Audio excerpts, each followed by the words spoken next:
Lorsque la tante eut terminé ses aveux, un lourd silence tomba dans la pièce. La jeune mariée n'arrivait pas à croire ce qu'elle venait d'entendre. Comment une femme qui l'avait toujours soutenue, une femme à qui elle avait confié toutes ses douleurs depuis la mort de sa mère, avait-elle pu nourrir une telle haine? Son cœur se serra. Elle chercha une explication dans le regard de sa tante, mais n'y trouva que remords et noirceur. Les questions se bousculaient dans sa tête. À quel moment les choses ont-elles changé? Quand est-ce que l'amour familial s'est transformé en jalousie destructrice? Mais aucune réponse ne venait. La vérité était brutale, crue, impossible à adoucir. Sa tante avait choisi de la détruire volontairement.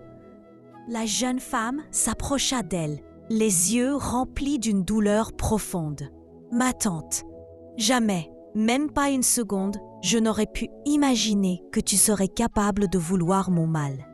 Je t'ai toujours respectée, aimée. Je t'ai considérée comme ma mère depuis le décès de la mienne. Mais aujourd'hui, je ne te reconnais plus. » Elle marqua une pause, la voix tremblante mais ferme.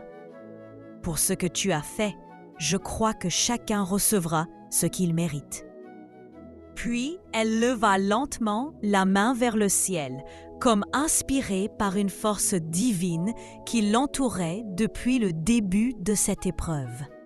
Une prière monta dans son cœur, brûlante et puissante. « Dieu Tout-Puissant, toi qui dévoiles ce que les hommes tentent de cacher, je remets maintenant cette situation entre tes mains.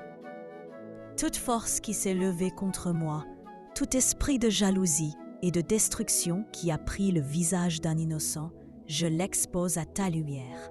Que ta justice parle là où la mienne ne peut rien, et que toute œuvre d'iniquité soit renversée par ton autorité. Je déclare que nul ne peut détruire ce que tu as établi pour ma vie. Que celui ou celle qui s'est dressé contre mon foyer soit confondu par ta vérité. Je te laisse agir, Seigneur, et je proclame que ta main met fin à toute oppression. Amen. » Au moment où elle prononça ces paroles, sa tante fut secouée par une force invisible. Elle tomba au sol, se mit à rouler comme si quelque chose l'arrachait à son déguisement, puis disparut soudainement, emportée par la lumière qui venait de la juger.